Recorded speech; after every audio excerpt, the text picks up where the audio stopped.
ఓం మహాగణాధిపతయే నమః. ఓం గురుభ్యో నమః. ఓం శ్రీమాత్రే నమః. పరమేశ్వర స్వరూపమైనటువంటి జ్యోతిష, వాస్తు మరియు ఇతర అనేకమైనటువంటి శాస్త్రములను మనకు అందించినటువంటి మహర్షులకి నమస్కారం. హయగ్రీవ హయగ్రీవ హయగ్రీవేతి యో వదేత్ తస్య నిస్సరతే వాణి జహ్నుకన్యా ప్రవాహవత్. అరుణాం కరుణాతరంగితాక్షీం ధృతపాశాంకుశపుష్పబాణచాపాం అనిమాదిభిరావృతాం మయూకైః అహమిత్యేవ విభావయే భవానీం. శ్రీమాత్రే నమః.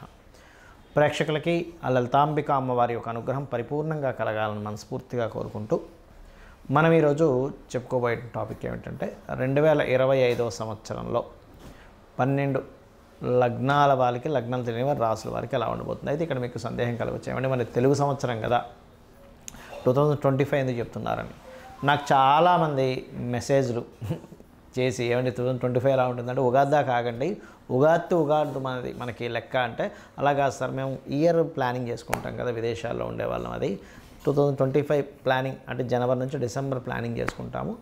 ఆ ప్లానింగ్ పరంగా మేము ఎక్కడ ఇన్వెస్ట్మెంట్స్ ఎలా చేయాలి, ఎలాంటి జాగ్రత్తలు తీసుకోవాలనేది మాకు ఇయర్ టు ఇయర్ తీసుకుంటాము. బట్ మీరు ఇదొక్కటి మాకు కొంచెం చెప్పండి అని చెప్పి అడుగుతూ ఉంటే ఒక్కొక్కరికి చెప్పడం కుదరదు, అది వీడియోలు చేస్తానులేండి అని చెప్పి అనడం జరిగింది. కాబట్టి ఈ 2025 యాక్చువల్గా అయితే మళ్ళీ చెప్తున్నాను, గుర్తుపెట్టుకోండి, మనది కేవలం ఉగాది నుంచి ఉగాది కొత్త సంవత్సరం. అంటే ఇది ఇంగ్లీష్ రిలేటెడ్. ఇంగ్లీష్ అంటే మనకి బయట దేశాల్లో ఉన్నటువంటి సంస్కృతి ఇది, కాకపోతే మనది మాత్రం ఉగాది నుంచి ఉగాది. మళ్ళీ చెప్తున్నా, మళ్ళీ మరోలా అనుకోకండి. అయితే ఇక్కడ మనకి ఈ సంవత్సరం 2025లో ఎప్పుడెప్పుడు ఏ గ్రహాలు మారుతున్నాయి, మేజర్ ప్లానెట్స్ తీసుకోవాలి మనం. ఇక్కడ శని భగవానుడు మార్చ్ ఎండింగ్లో మీనంలోకి వెళ్ళిపోతున్నాడు. అలాగే ఈ రాహువు, కేతువు, గురువు గుర్తుపెట్టుకోండి. ఈ గురువు వృషభం నుంచి మిథున రాశిలోకి మే 15వ తేదీ మారుతున్నాడు. ఈ రాహుకేతువులు మే 30వ తేదీకి మారిపోతున్నారు. సో ఈ మేజర్గా ఈ 4 ప్లానెట్లే ఎప్పుడు కూడా సంవత్సర ఫలితాలను సూచిస్తుంటాయి. అది మనం ఉగాదికి చెప్పుకున్నా, లేకపోతే ఈ కొత్త సంవత్సరానికి చెప్పుకున్నా. కాబట్టి ఉగాది కంటే ముందే మనకి శని మారుతున్నాడు నాకు తెలిసి, ఆ కాంబినేషన్స్ బట్టి చూసుకుంటే. కాబట్టి మీరు అందరూ కూడా ఈ సంవత్సరం అసలు ఏ రకమైనటువంటి జాగ్రత్తలు తీసుకోవాలి, ఏ విషయాలు చాలా బాగుంటుంది, మరియు అమ్మవారి యొక్క అనుగ్రహాన్ని పొందాలంటే అమ్మవారిని ఏ లగ్నం లేదా ఏ రాశి వారు ఏ మంత్రంతో, అదేవిధంగా ఏ గ్రహానికి ఎటువంటి దానం ఇవ్వాలనేటువంటి విషయాలు మనం ఒక్కొక్క లగ్నరీత్యా మనం తెలుసుకుందాం. ఈ 2025 సంవత్సరంలో ఈ యొక్క మిథునం వారికి మొట్టమొదటిగా మనం శని యొక్క సంచారాన్ని కనుక చూసుకున్నట్లయితే మార్చి 30వ తేదీ నుంచి దశమంలోకి వెళ్తున్నాడు శని. దశమ శని ఎటువంటి రిజల్ట్స్ ఇస్తాడు ఏమిటి అని చెప్పి చూసుకున్నట్లయితే ఇది పర్టికులర్గా కొంతవరకు ప్రాపర్టీ యోగాన్ని ఇస్తాడు దశమ శని. అలాగే కష్టం యొక్క విలువ, అదేవిధంగా కొన్ని విషయాలు చూడండి, మనం హయ్యర్ ఎడ్యుకేషన్స్ చేస్తూ ఉంటారు, ఉద్యోగంలో హయ్యర్ దీంట్కి వెళ్ళడానికి, అటువంటి వాటికి యోగాన్ని ఇస్తున్నాడు దశమ శని. కాకపోతే శత్రువుల విషయంలో కొంత జాగ్రత్తగా ఉండాలి. అంటే అనవసరమైన శత్రుత్వాలు, ఏదో లాభాలకు సంబంధించిన విషయంలో చూడండి, కొంతమంది పార్ట్నర్షిప్స్లో చేసేటప్పుడు ఈ పార్ట్నర్స్ మూలంగా కూడా కొన్ని శత్రుత్వాలు ఏర్పడుతుంటాయి. ఈ యొక్క విషయాల్లో కొంత జాగ్రత్తగా ఉండాలి. అదేవిధంగా దశమాధిపతి అయినటువంటి గురువు రాశిలోకి వస్తున్నాడు మీకు ఎప్పుడు మే 15వ తేదీ 2025లో. అక్కడి నుంచి మీకు కెరియర్ పరంగా గ్రోత్ అనేటువంటిది ఉంటుంది. కాకపోతే కెరియర్ స్ట్రెస్ కూడా ఉంటుంది. ఎందుకంటే దశమంలో ఎప్పుడైనా శని ఉన్నప్పుడు గోచారంలో కెరియర్ విషయంలో ఎక్కువ సమయం చేయాల్సి రావడం ఆఫీస్లోని. చూడండి, ఒక్కోసారి సిబ్బంది రానప్పుడు ఎక్కువ సమయం చేయమని చెప్తూ ఉంటారు. అటువంటి విషయాలు అవి ప్రభావితం చేస్తూ ఉంటాయి. అలాగే మరొక విషయం ఏంటంటే ఇక్కడ ఈ కేతువు, రాహువు కూడా మారుతున్నాడు గురువు శనితో పాటు. శని భగవానుడేమో మనకి మార్చిలోనే మారిపోతే, మార్చ్ ఎండింగ్లో మారిపోతే, ఈ రాహుకేతువులు మాత్రం మే ఎండింగ్ అంటే మే 30వ తేదీకి 9వ స్థానంలోకి రాహువు, ఈ యొక్క 3వ స్థానంలో కేతు వెళ్తున్నాడు. ఎప్పుడైతే 3వ స్థానంలో కేతు వస్తున్నాడో గోచారంలో మిథునం వారు మే 30వ తేదీ నుంచి అగ్రిమెంట్స్ ఏదైనా రాసుకునేటప్పుడు కొంచెం జాగ్రత్తగా ఉండండి. అగ్రిమెంట్స్, కాంట్రాక్ట్స్, ఎవరికైనా ఏదైనా మెయిల్ పంపించేటప్పుడు, మెసేజింగ్ చేసేటప్పుడు, మీ యొక్క తోబుట్టువులకి మరియు మీ తండ్రి గారికి మధ్యన ఉండేటువంటి చిన్న డిస్ప్యూట్స్ బికాజ్ ఆఫ్ 3వ స్థానం రవి యొక్క స్థానంలో కేతు సంచారం ఇవి జరుగుతాయి. కాబట్టి ఈ యొక్క విషయాల్లో జాగ్రత్తగా ఉండాలి. మరియు భాగ్యస్థానంలో రాహు విదేశాలకు వెళ్ళి చదవడానికి చాలా మంచి యోగాన్ని ఇస్తున్నాడు, ఉద్యోగానికి కూడా మంచి యోగాన్ని ఇస్తున్నాడు అక్కడ.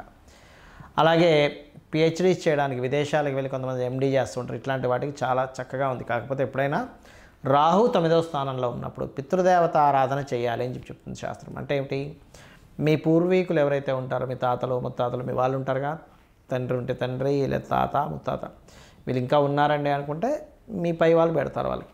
అవి ఖచ్చితంగా పాటించండి. ఎందుకంటే భాగ్యస్థానంలోకి రాహు ఎప్పుడైతే మీకు మే 30వ తేదీ నుంచి మారుతున్నాడో ఖచ్చితంగా ఇవి చేయడం ద్వారా మీ యొక్క లైఫ్ అనేటువంటిది బాగుంటుంది.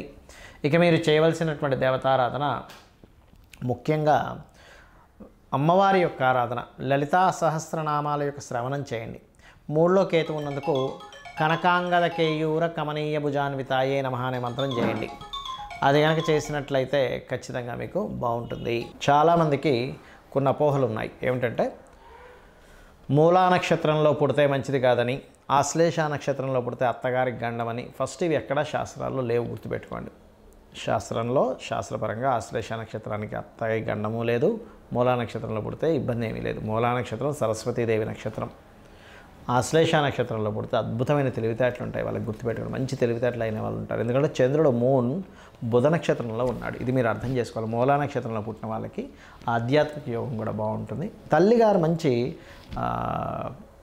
అంటే ఆధ్యాత్మికంగా ఉండే యోగాలు ఉంటాయి. బట్ ఎక్కడో కొన్ని జాతకాల్లో, ఒక 1000 జాతకాల్లో ఒకటి ఫోర్త్ లార్డ్ పాడైతే చెప్పలేం. కానీ అదర్వైజ్ ఇవి నక్షత్రాన్ని బేస్ చేసుకొని అస్సలు వీళ్ళకి వివాహం బాగోదని ఇట్లాంటి మూఢనమ్మకాల నుంచి బయటకు వచ్చేసేయండి ఫస్ట్. ఇక రెండవది, జ్యోతిష్శాస్త్రంలో లేనటువంటి కొన్ని విషయాలు ఎవరో జొప్పించి అనవసరంగా భయభ్రాంతులను చేస్తున్నారు. అదేమిటి అంటే ఏలినాటి శని వస్తే ఏమీ అవ్వదు, ఏ పని జరగదు అనుకుంటారు. తప్పు. ఏలినాటి శని వస్తే మీకు కొంచెం ఒక పనిని 4 సార్లు చేయాల్సి వస్తుంది అంతే. ఎందుకంటే నేను మీకు గతంలో ఒక 10 ఏళ్ల క్రితం కూడా కొన్ని వీడియోలో చెప్పాను. ఏమండి, సీనియర్ ఎన్టీఆర్ గారు ఏలినాటి శనిలోనే సీఎం అయ్యారు. పిఎం మోడీ గారు ఏలినాటి శనిలోనే ఆయన 10 సంవత్సరాలు ఏలాడు. ఇంకొక నడుస్తూనే ఉంది, ఇంకొక 11వ సంవత్సరం కూడా నడుస్తుంది. జగన్ గారు కూడా ఏలినాటి శనిలో అష్టమ శనిలోనే ఆయన సీఎం అయ్యాడు, మిథున రాశి అయింది. చంద్రబాబు నాయుడు కూడా సీఎం అయిందంటే అంటే అర్థం ఏంటి ఇక్కడ? ఏలినాటి శని సీఎంలు అవ్వడానికి, పిఎంలు అవ్వడానికి, ఉద్యోగాలు రావడానికి, పెళ్ళిళ్ళు అవ్వడానికి, అదేవిధంగా రకరకాలు మనం చూడండి ఇట్లాంటి వాటికి ఎక్కడ కూడా ఇబ్బందిని ఇవ్వడు ఏలినాటి శని. మరి ఏం చేస్తాడండి? శ్రమనిస్తాడు. మనం కష్టపడుతున్న అవతల వాళ్ళు గుర్తించట్లేదని ఒక బాధ ఇస్తాడు ఏలినాటి శని. అరే నేను ఇంత మంచి చేస్తున్నానే అంటే ఏమిటి? రియలైజేషన్ కావాలి మీకు. నువ్వు ఎవరో గుర్తించాలని నువ్వు పని చేయకు. నీ పన్ను, నీ కర్మ నువ్వు చేసుకుంటూ వెళ్ళిపో. దానికి సంబంధించినటువంటిది ఏదైతే రిజల్ట్ ఉందో నాకు వదిలే అంటాడు శ్రీకృష్ణ పరమాత్మ. అలా ఏంటంటే మన కర్మ మనం చేసుకుంటూ వెళ్ళిపోవాలి. ఏలినాటి శని సమయంలో ఇంకొక మూఢనమ్మకం ఉంది అందరికీ, కాలసర్పదోషము. అరే అక్కడ అసలు గ్రహాలన్నీ రాహుకేతులకు ఒక వైపు వస్తే కాలసర్పదోషం అని చెప్పారు శాస్త్రంలో. రెండవది, కాలసర్పదోషం కాలానికి అప్లై చేయాలి, జన్మజాతకానికి కాదు అని చెప్పారు శాస్త్రంలో. అసలు గ్రహాలన్నీ ఒకవైపు ఉండవు, 1-2 గ్రహాలు బయట కూడా ఉంటాయి, దాన్ని కాలసర్పదోషం అంటారు. ఆ కాలసర్పదోషం ఉందని రకరకాల భయభ్రాంతులు చేయడం, ఇది అసలు కరెక్ట్ కాదు, గుర్తుపెట్టుకోండి. జ్యోతిష్ శాస్త్రంలో ఇవి కాదు. ముఖ్యంగా ఇవి ఉన్నాయి, ఎంత కొంత పర్సెంటే దీని ప్రభావం. ఏలినాటి శని వస్తే కొంత శ్రమ ఉండడం, మనిషికి బద్ధకం రావడం, ఇవి ఉంటాయి. బద్ధకించకుండా, నిద్రపోకుండా మనం పని చేయాలి. కాలసర్పదోషం ఉంటే నేను ఇప్పటికీ చాలాసార్లు చెప్పాను, 140 మంది ప్రెసిడెంట్ల జాతకాలు చూశాను. 140 మంది ప్రెసిడెంట్లకి కాలసర్పదోషం ఉండి వాళ్ళ దేశాలను వెళ్ళారు అని చెప్పారు. సో ఫస్ట్ మీరు మైండ్లో నుంచి దాన్ని తీసేసేయండి దయచేసి. ఇది కాదు అసలు మీ లగ్నం ఎంత స్ట్రెంత్గా ఉంది, లగ్నం ఎందుకు మీకు ఇది అవ్వలేకపోతుంది, మీ లగ్నాధిపతి ఎవరు, దాన్ని స్ట్రెంత్ చేసుకోండి. ఆ గ్రహం దగ్గర దీపారాధన చేయండి. మీ ధనాధిపతి ఎవరు, లేదా అమ్మవారి యొక్క నామం చేసుకోవడం. ఓం సంపత్కరీ సమారూఢ సింధుర వ్రజ సేవితాయ నమః నామం భక్తి శ్రద్ధలతో చేయండి. ఎందుకు ఇవ్వదు? అమ్మవారు ఖచ్చితంగా మీరు నామం చేస్తున్నారంటే ఒక్కొక్క అక్షరము పలికేటప్పుడు మీ ముందునే ఉంటుంది, గుర్తుపెట్టుకోండి. మీ కళ్ళ ముందే ఉంటుంది అమ్మవారు, అర్థమైందా? అలాగే సిబ్లింగ్స్తో ఏదైనా గొడవలు వస్తాయి, 3వ అధిపతి ఎక్కడో పాడయ్యాడు, కుజుడు ఎక్కడో పాడయ్యి ఉంటాడు. అంతేగాని సిబ్లింగ్స్తో గొడవైనా ఏలినాటి శని. ఒక గృహం కట్టుకోలేకపోతున్నట్టు 4వ అధిపతి ఎక్కడ ఉన్నాడు, ఎలా ఉన్నాడని చూడాలి. అంతేగాని ఇక్కడ ఎలా ఉంటుందంటే ఒక వ్యక్తికి మోకాలకి దెబ్బ తగిలింది అనుకోండి, జ్వరం వచ్చిన మోకాలు దెబ్బ తగిలింది కాబట్టి జ్వరం వచ్చిందండి, థైరాయిడ్ వచ్చిన మోకాలకి దెబ్బ తగిలింది కాబట్టి థైరాయిడ్ వచ్చిందండి, కళ్ళు మసకబారుతున్నాయంటే మోకాలకి దెబ్బ తగిలింది కాబట్టి మసకబారుతున్నాయి అంటగా ఉంటుంది పరిస్థితి. కాబట్టి అది కాదు, శాస్త్రం అది కాదు, గుర్తుపెట్టుకోండి.